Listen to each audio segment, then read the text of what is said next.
Well, hello there, love bugs. You should be receiving this video on Thanksgiving morning, okay? And as you see, there's my sister. I am here back home in the DMV trying to enjoy the family, right? Get this out my face.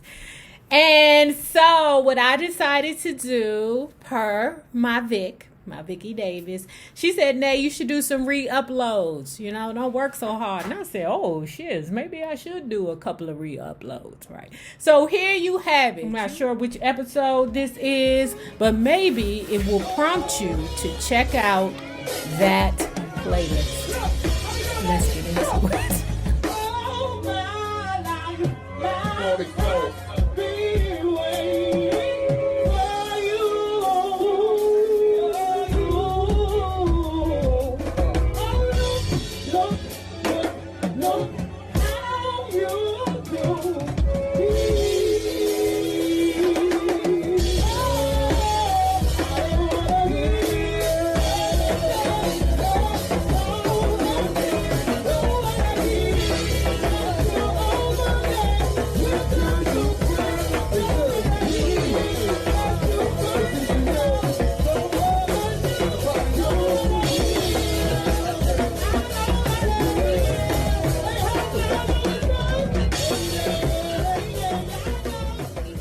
Hello, love bugs. If you have not already done so, please make sure that you like, share, and subscribe because it is so important.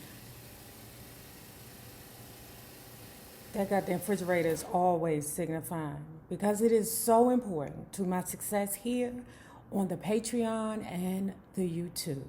Now, let's talk about Jan Gaye's After the Dance, My Life with Marvin Gaye, Part 2. So, guys, let's start off where we left off, okay?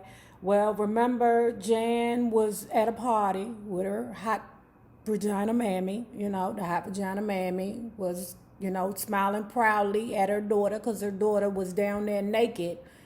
Well, not naked, but she was in the middle of the pool, swinging the bra, her swim top around her finger with all these, fat belly pigs looking at her, salivating. Her mammy was just sitting there looking proud, like, look at my daughter. She's such a thought. I love her.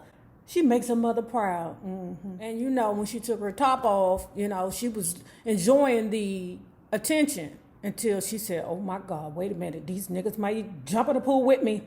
Then what I'm going to do? Yeah, hot pussy.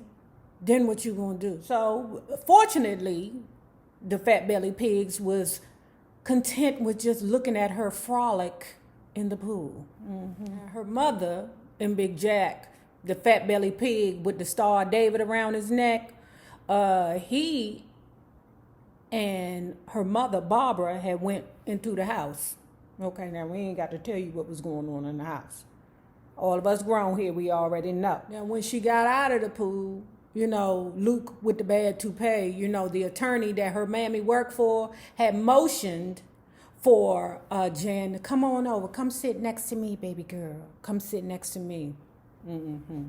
So she sat over there, and the nigga tried it. You heard me? He lunged at her. Actually, you know what?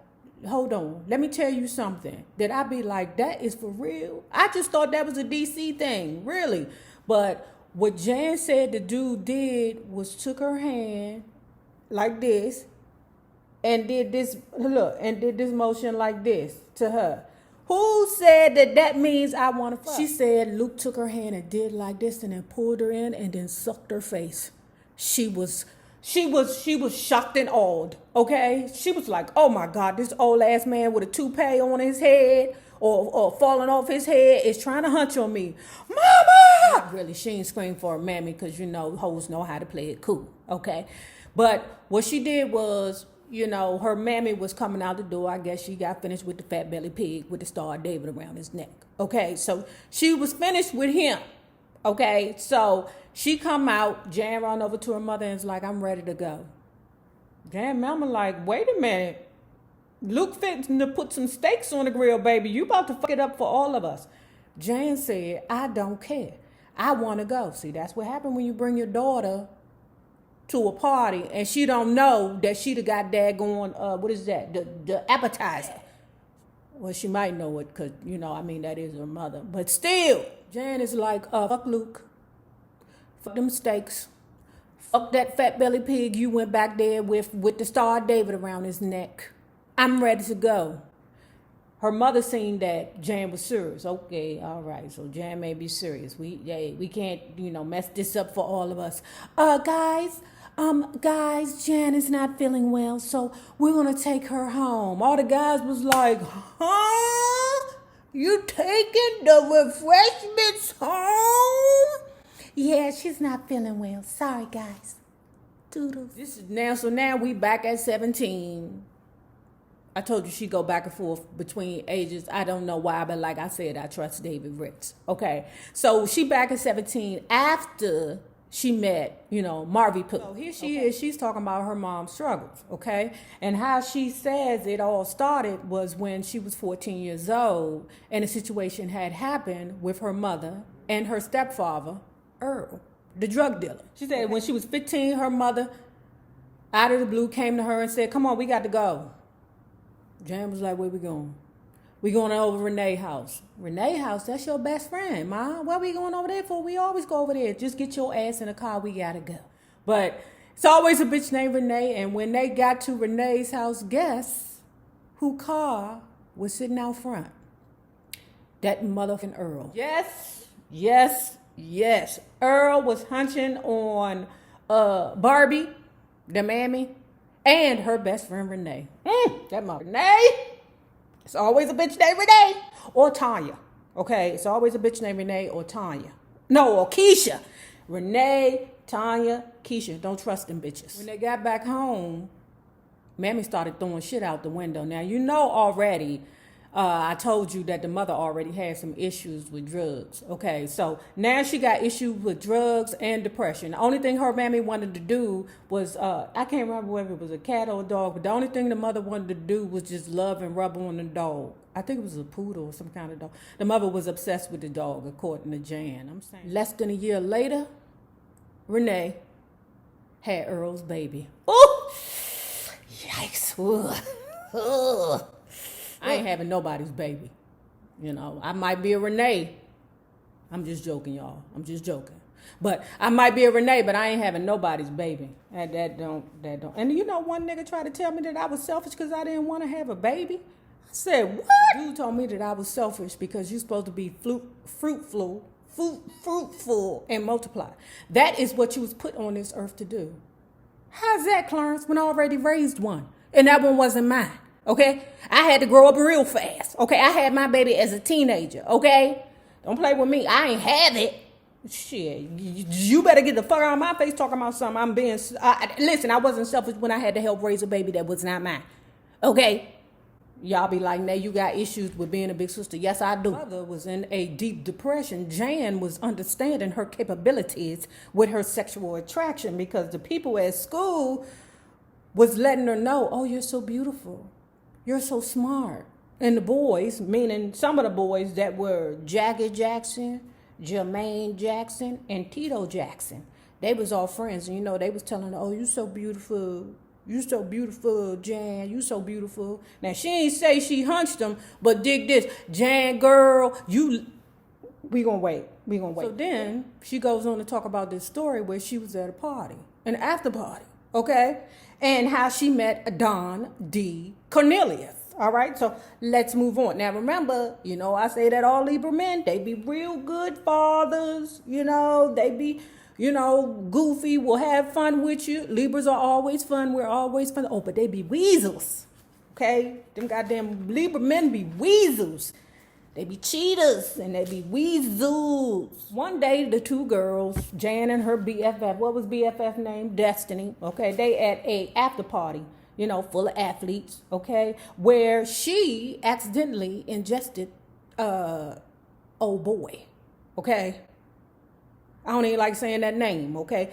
YouTube. Here's my disclaimer. I am not promoting drugs on my channel. That's not what I do. I'm just telling a damn story that was told to the world already. She was at a party. They was an athlete party. They was handing around plates of lines. The girl thought that it was boogity sugary, so she went on and sniffed it. Okay? That girl was like, oh no.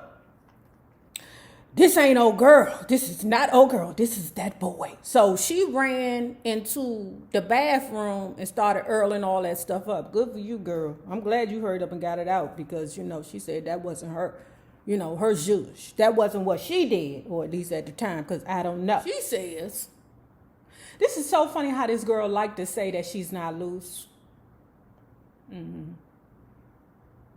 She was fast. If she wasn't loose, she was fast. But anyway, she said her and Destiny were hardly loose girls. So they left after they figured out that the party had a whole bunch of old boy on the plate instead of that old girl on the plate. Okay. So they went out to the street in front of the hotel room, trying to look for a cab ride home. I'm not going to, or whatever they looking for home. I don't know. I'm not going to, what's that word? Shit on her. And that's not a good word. But I'm not going to say anything about her decision to get out and go find a ride outside, because there have been times where me and my cousin Mick went all the way over there to the south side, and we wasn't living on there, to go down there to the Cherries to see R.E. and ain't have a motherfucking way home. While she was on the street, Don D. Cornelius drove up. Hey, can I give you young ladies a ride? The little girl said because they knew it was Don Cornelius, they felt it was safe. She said that he was a complete gentleman. Y'all ain't gonna lie, it's kind of hard for me to believe that girl, Jan, or that grown-ass woman, Jan. Jan, if you watching this, I'm sorry, boo. It's just kind of hard for me to believe some things. But I don't know if you hunched Don D. Cornelius. I don't know. The way that he's depicted on the show, American Soul, if you guys like, I could review that too. I did it before. I did a good job, but I just didn't get a lot of views. But it's a show about Soul Train. If you want me to do that, then I can do that too. But the way that his character was depicted on the show American Soul, he ain't had time for them children. He ain't get two fucks about them children. The girls felt comfortable and they trusted him, and he took them home. Okay. So the next morning, ring, ring. Hello, this is Barbie. How can I help you? Hey, Barbie. Yeah, I just talked to MG. You talked to MG? What the fuck does he want? I know Mammy was hoping that he wanted, her, but no. Marvin wants to see Jan again. Oh, really? Jan said that her mother's smile said everything. Jan mother hangs up the phone. Jan, Marvy Pooh wants to see you again. She wanted her mother to come, but then she didn't. But it didn't matter because Ed, the producer man, was going to be there instead. Okay. Jan wanted to be cool and buy some really good weed, okay, So she went to school because this was in the morning, okay? She went to school and was like, hey, I need some of your best marijuana, okay? She got it. She was so proud because what she wanted to do was show that she was cool when she met with Marvy Pooh and tell him, hey, look what I got for you, or look what I got for us. So when she got home from school, she over there, she excited, she getting ready, okay? Her mammy goes, don't forget that nigga married. Jan responded, Ma, did you forget that you didn't have some married dick before? Let's not play games, mother. So anyway, Jan is back at the studio. She is there enjoying her sweet prince again.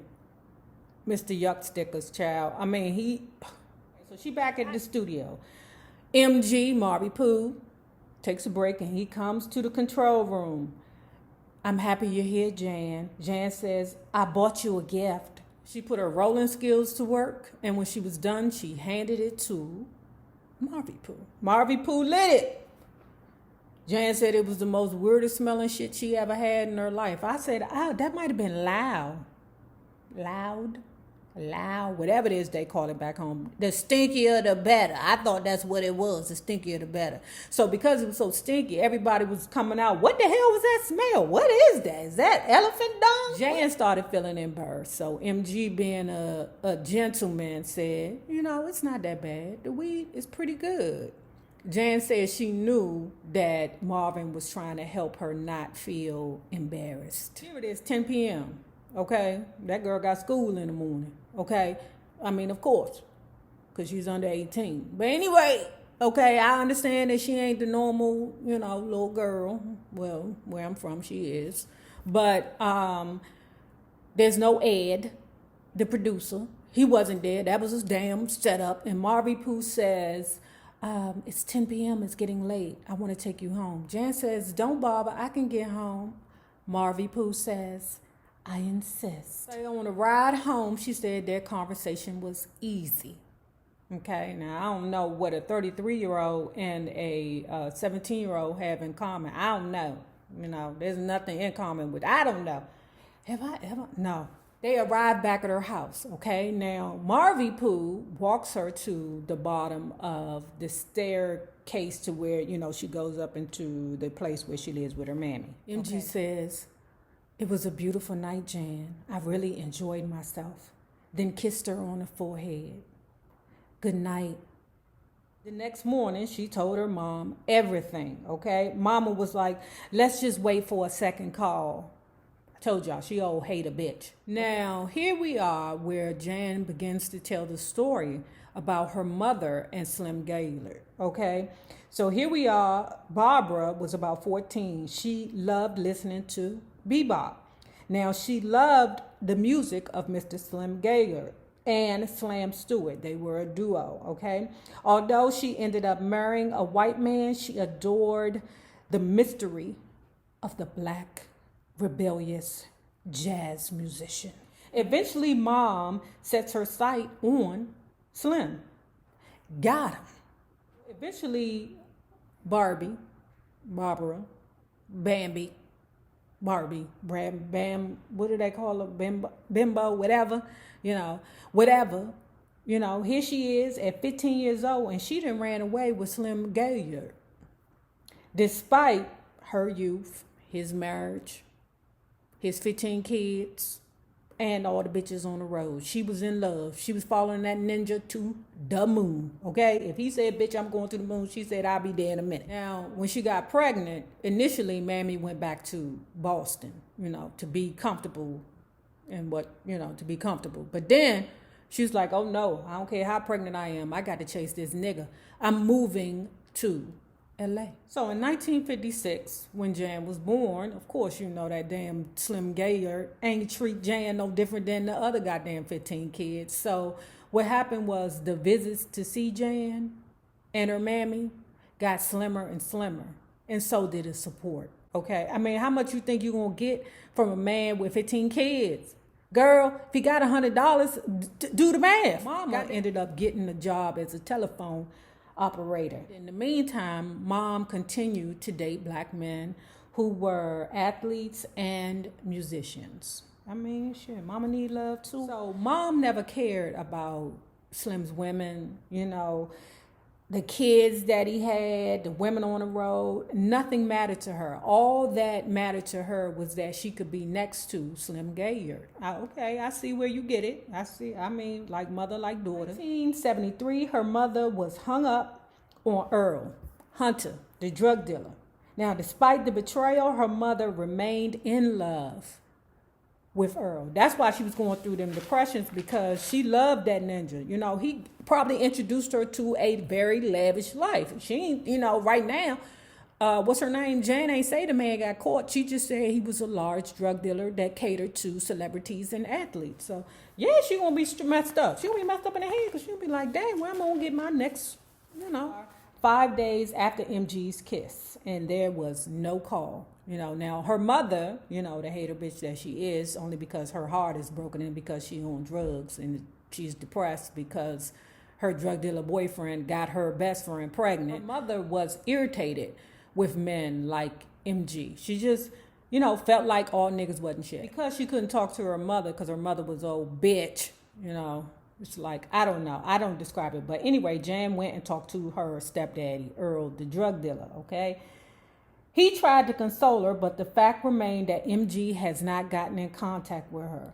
So, also, what her stepfather say, Jan, don't forget, he calls himself a troubled man. Okay, he's saying that for a reason. But what I'll do is I'll ask your mother to call Ed and see what's going on. So, when the mother got in contact with Ed, the conversation went like this. Marvy Pooh likes Jan. He's just having second thoughts because she's so young. So when Jan received the news that Marvy Pooh was having second thoughts about their relationship, her heart was broken. But she was determined that real love was going to return MG back to her. So 2 days later, frustration turned into joy. MG wanted to see her again. And this time, MG, Marvy Pooh, is going to pick her up. The doorbell rang, and there he is, Marvy Pooh, okay? In full Marvy Pooh glory. He opened the door to his maroon Lincoln. Yes, oh God, that beautiful Lincoln. And asked him, how was your trip? Because Ed told her that part of the reason why he's not calling you back is because he went to the desert, okay? So Jan says, how was your trip? He said it was good. I tried mushrooms. Mushrooms are very nice. I like them. It's a far out trip. And they arrived at an old school Italian restaurant. They were seated in a dark, secluded corner. Marvy Pooh says to Jan, Jan, I'm going to be a little naughty tonight. What do you mean, Marvy Pooh? Just wait. Garçon, could you bring me 2 apricot sours, please? Now, the waiter is looking at Marvy Pooh like, nigga, I'm not about to feed this little girl no damn wine, but he slipped him a bill. Nigga, get this girl some wine. You know what I'm trying to do later, okay? He came back with them 2 apricot sours, okay? Marvy Pooh says to Jan, do you like the new stuff that I'm making? Oh, yes, Marvy Pooh. I love it. That girl would love a damn turtle if he stuck it up his ass. But at any rate, yes, Marvy Pooh. I love all the music. Garçon, could you bring me another apricot sour over here? For her. Yeah. Marvy Pooh says to Jan, Jan, do you know what a muse is? No, Marvy Pooh, I don't. Well, it's what us creators use to help us create. It's like you are my muse because you're pure. I don't know why the Negroes be thinking that new and young be pure and new and young can be dirty and funky. I don't know why they equate that with youth. You know, I know some young girls that had way more dick and pussy than I have ever had in my life. After the 2 whiskey sours and a chicken cacciatore, the 2 headed home. Her home. When they got to the house, Marvy Pooh reached over to Jan and said, Jan, I wrote a song for you. Then kissed her in the mouth. Jan goes, do you want to come up, Marvy Pooh? Marvin said, I do. Jan wasn't worried about her mother being awoke, okay? She knew that her mama be taking her pills and, by the time, she get in the house at this time, she be asleep because she old pill popper. So she was confident with that, okay? Once she go in the bedroom, drink her little pills with her little wine, she out for the night. I don't think that's what Marvin Gaye thought, though. So Jan went to sit on the couch. Okay, now she thought that Marvy Pooh was going to sit down next to her on the couch. No. Marvy Pooh sat in the easy chair and motioned for Jan to come over and sit in between his legs. Oh, look at you. You're so beautiful, Jan. You're so young and beautiful. Look at your mouth. So lovely, such a lovely mouth you have, Jan. Lovers, if you have not already done so, please make sure that you like, share, and subscribe because it is so important to my success here on the Patreon. And if you are not a member of my Patreon book club yet, just hit the link below. And for a $5 monthly fee, you can be privy to all the shenanigans first before YouTube gets it. If YouTube gets it. Now, remember this. The same people that you meet on the way up will always be the same people that you meet on the way down. Naysayers, my patron loves, have a good one.